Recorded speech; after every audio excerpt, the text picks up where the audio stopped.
Hello friends, welcome to JVSM Cooking. இன்னைக்கு நம்ம ரொம்ப ஹெல்தியான ரொம்ப டேஸ்டான முருங்கைக்கீரை குழம்பு கிராமத்து ஸ்டைல்ல எப்படி செய்யறதுன்னு பார்க்க போறோம். வாங்க நம்ம வீடியோக்குள்ள போகலாம்.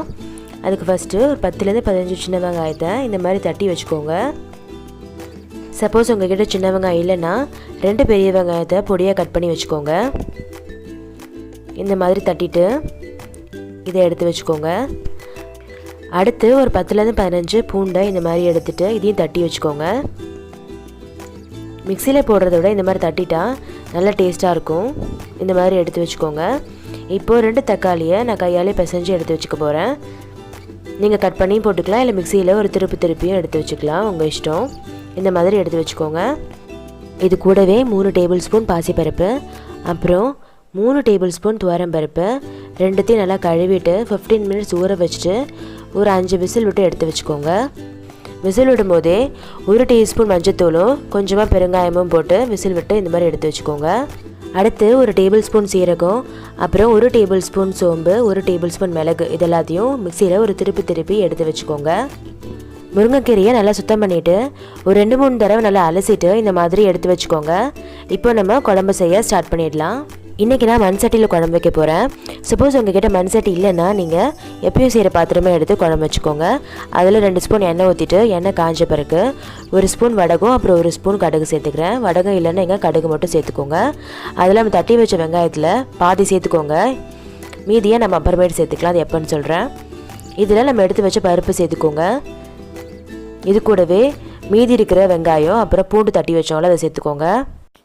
இந்த மாதிரி சேர்த்துக்கும் போது குழம்பு ரொம்ப டேஸ்ட்டாக இருக்கும்.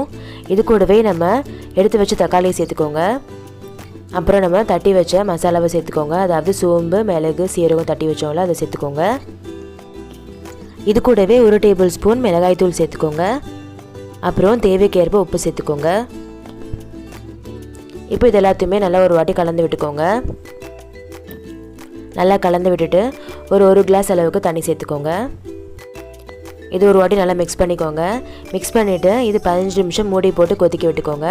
அப்போ தான் வெங்காயம், தக்காளி, பூண்டு இதெல்லாம் நல்லா வேகும், நல்லா கலர் மாறி வரும். அப்போ நம்ம கீரையை சேர்த்துடலாம். அவ்வளோதான், நம்ம குழம்பு ரெடி ஆகிடும். இந்த மாதிரி நல்லா கொதித்து வருது பாருங்கள். அவ்வளோதான், இன்னும் 2 நிமிஷம் கொதிச்சா போதும், நம்ம கீரையை சேர்த்துடலாம். இப்போ பாருங்கள் நல்லா கலர் மாறிடுச்சு, எல்லாமே நல்லா வெந்துடுச்சு.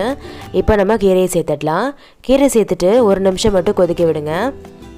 லைட்டாக ஒரு கொதி வரும், அப்போ அடுப்பு ஆஃப் பண்ணிவிடுங்க. அப்போ தான் கீரை கலர் மாறாமலும் இருக்கும், நல்லா டேஸ்ட்டாகவும் இருக்கும் குழம்பு.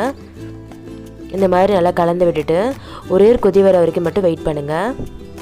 கொதி வந்துடுச்சு பாருங்கள், அவ்வளோதான். உடனே அடுப்பு ஆஃப் பண்ணிவிடுங்க. அப்போ தான் குழம்பு டேஸ்ட்டாக இருக்கும். அடுப்புலேருந்து எடுத்து கீழே வச்சுடுங்க. அவ்வளோதான், நம்மளோட முருங்கைக்கீரை குழம்பு எவ்வளோ சூப்பராக ரெடி ஆகிடுச்சு பாருங்கள். இந்த மாதிரி கண்டிப்பாக செஞ்சு பாருங்கள், ரொம்ப டேஸ்ட்டாக இருக்கும். இந்த வீடியோ பிடிச்சிருந்துச்சுன்னா JVSM குக்கிங்க்கு சப்ஸ்கிரைப் பண்ணுங்கள். எப்படி இருந்துச்சுன்னு கமெண்ட் பண்ணுங்கள். தேங்க்ஸ் ஃபார் வாட்சிங். டாடா.